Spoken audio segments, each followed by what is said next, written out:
Assalamualaikum warahmatullahi wabarakatuh. Kami daripada kumpulan 5 ingin membentangkan tugasan 3 majalah jelajah yang bertajuk Warkah Penulisan Ilmiah.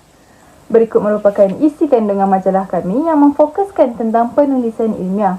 Majalah ini dihasilkan oleh 5 orang penulis iaitu saya Nur Edina Maisara sebagai ketua editor dan 4 orang penulis iaitu Muna Aizah binti Fauzi, Muhammad Amam Syabil, Muhammad Nazhan, Chen Ziswan dan Toh Jaing. Sebagai seorang editor, terlebih dahulu saya ingin merakamkan ucapan jutaan terima kasih kepada rakan-rakan yang telah memberikan kepercayaan kepada saya untuk memegang jawatan sebagai ketua editor. Ucapan terima kasih ini juga turut ditujukan kepada rakan-rakan sidang redaksi yang telah memberikan bantuan dan kerjasama yang baik dalam penghasilan majalah penulisan ini. Berkat kerjasama dan kegigihan semua individu yang terlibat, akhirnya majalah ini dapat diterbitkan. Secara peribadi, tugas sebagai editor bukanlah sesuatu yang mudah kerana tugas ini memerlukan ketelitian dan semangat yang tinggi dalam menganalisa majalah ini. Tugas ini juga harus dijalankan dengan sebaik mungkin agar majalah ini dapat dihasilkan dengan sempurna dan sebelum dikongsi kepada orang lain. Harapan saya agar pembaca majalah Warkah Penulisan Ilmiah berpuas hati dengan hasil yang telah diterbitkan ini dan dapat menjadikan majalah ini sebagai rujukan semasa berada di alam universiti. Terdapat satu kata hikmah yang berbunyi, kegagalan tidak akan menimpa jika bertekad untuk berjaya. Selamat sejahtera. Nama saya Toh Jaing. Nombor matriks 282-635. Saya akan membentangkan tajuk berita utama tentang penulisan ilmiah.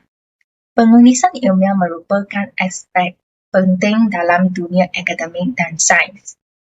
Ia memainkan peranan utama dalam menyampaikan hasil kajian, penemuan dan evaluasi kepada komuniti ilmiah dan masyarakat. Pada 2023, pembelajaran ilmiah semakin dipengaruhi oleh peningkatan permintaan penerbitan asas terbuka. Penyelidik dari berbagai bidang bekerja sama untuk mengatasi masalah kompleks dan mempercepatkan kemajuan ilmiah.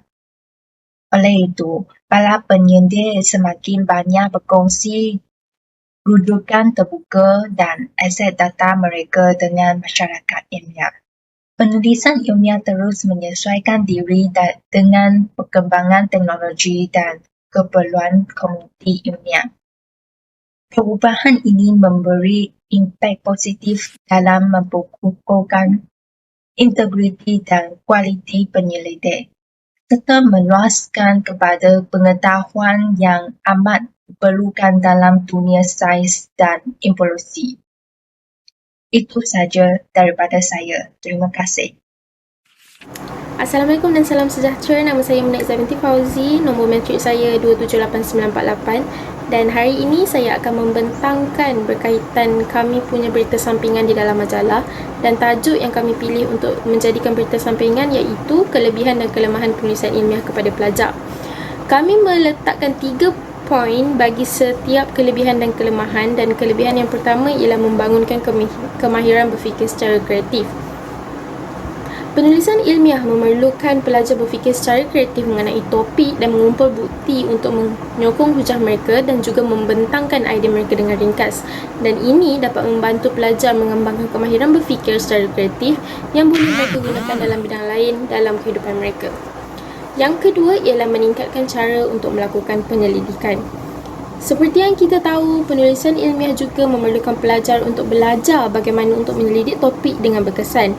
Dan ini juga termasuk dengan mencari sumber maklumat yang boleh dipercayai, meneliti kualiti sumber dan menggabungkan maklumat daripada pelbagai sumber.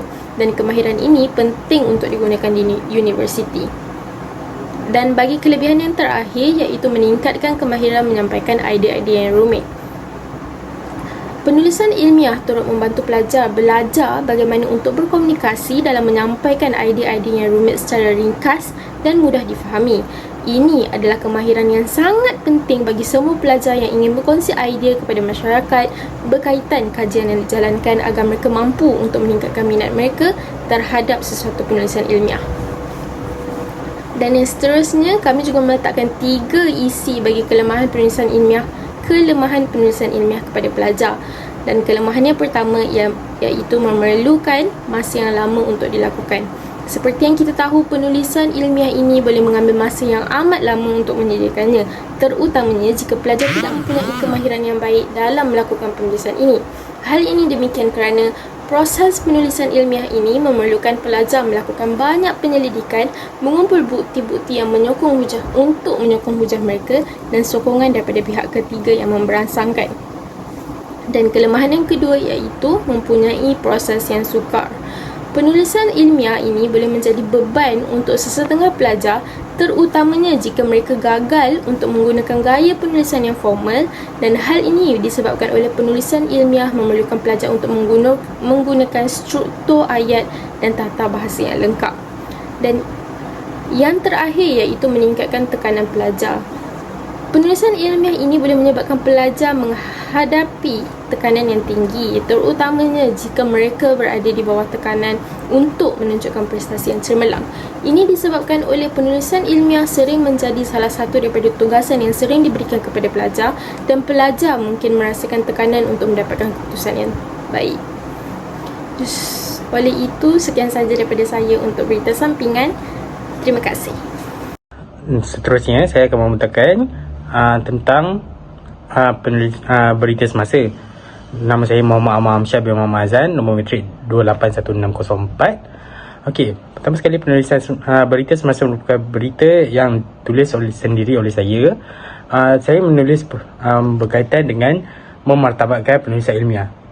Okey, seperti kita tahu, penilaian hasil kajian dan penulisan bergantung pada sejauh mana kaedah kajian dan persembahan penulisan digunakan dengan betul dan sesuai untuk pihak kedua. Jika bahan dan kajian tidak diolah dan dikaji secara menyeluruh, ia dianggap longgar dan tidak mempunyai penilaian ilmiah yang boleh dipercayai.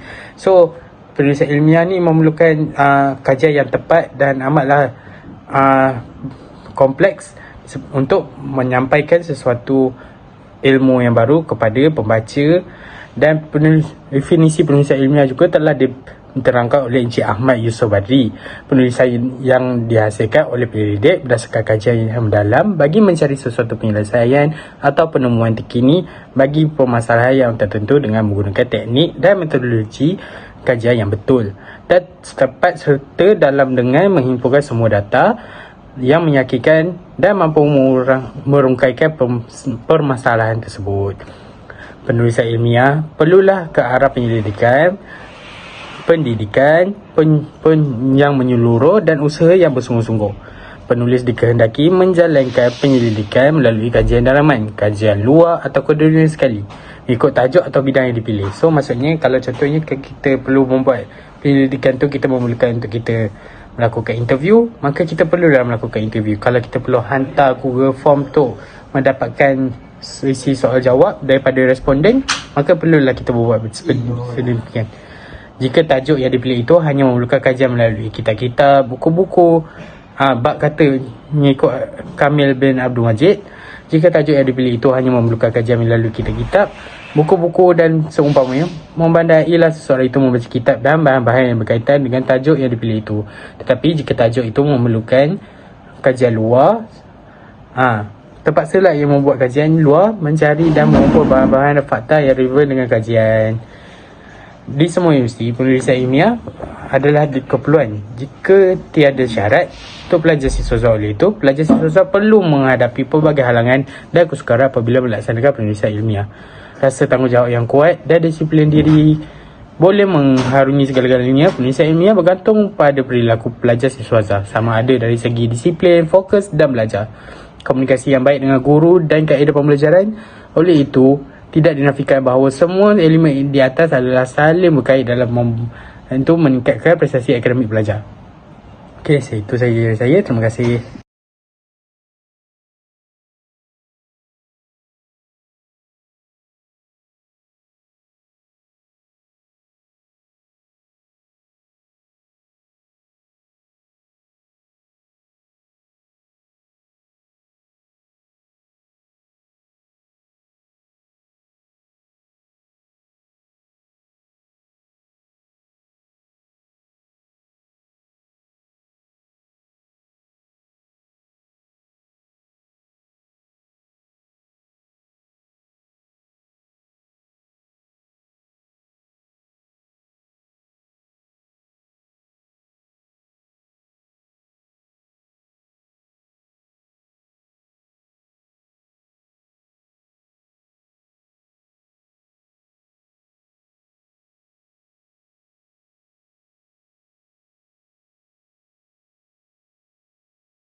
Selamat pagi Doktor, nama saya Chen Zixuan, nombor matrik 279113. Saya akan membentangkan ruang kreatif tentang puisi yang bertajuk Keindahan Bahasa. Bahasa, nyanyian jiwa yang terpahat dengan huruf-huruf makna terungkai. Seperti sungai yang mengalir merayap, mengisi lamba-lamba hingga terasa cahaya. Di dalam kata, kisah tersembunyi, dipelintir, diungkapkan dengan terampil. Sebuah pembaruan dunia barat dirasakan di setiap patah kata sebuah ilahi. Bahasa, pintu untuk merangkai pemikiran, menghubungkan hati, menyatukan insan. Dalam berbagai lengan, nada yang berbeza seperti warna-warni menyinari dunia. Rasailah keindahan bahasa pada kesempurnaannya bahasa Melayu. Bahasa kita dianyam kata-kata amat dalam pengertiannya. Kata-kata itu persembahan jiwa, menari-nari di antara bibir dan lidah. Sebuah seni yang abadi memikat hati, terpancar indah dari hati, sejuta makna terselit di sana-sini. Melalui bahasa, kita saling memahami, merangkul perbezaan, bersatu dalam sejati. Kita berkongsi, menggenggam cerita, membangun jambatan menuju kebahagiaan abadi. Bahasa, tonggak kebudayaan yang kukuh, mengabadikan sejarah, memuruk masa kini. Dalam lantunan kita, harapan berkobar, melangkah bersama menuju masa depan yang cerah. Bersyukurlah kita memiliki bahasa, lari-lari indah menuai berjuta makna. Mari lestarikan, rawatlah dengan cinta. Bahasa, warisan, harta yang tiada dibandingkan. Oleh itu, pembentangan majalah Warkah Penulisan Ilmiah ditutup dengan 2 buah iklan berkenaan pameran buku yang diadakan di Pulau Pinang dan juga pertandingan pantun yang bertemakan alam sekitar. Dengan itu, berakhirlah majalah kami. Sekian, terima kasih.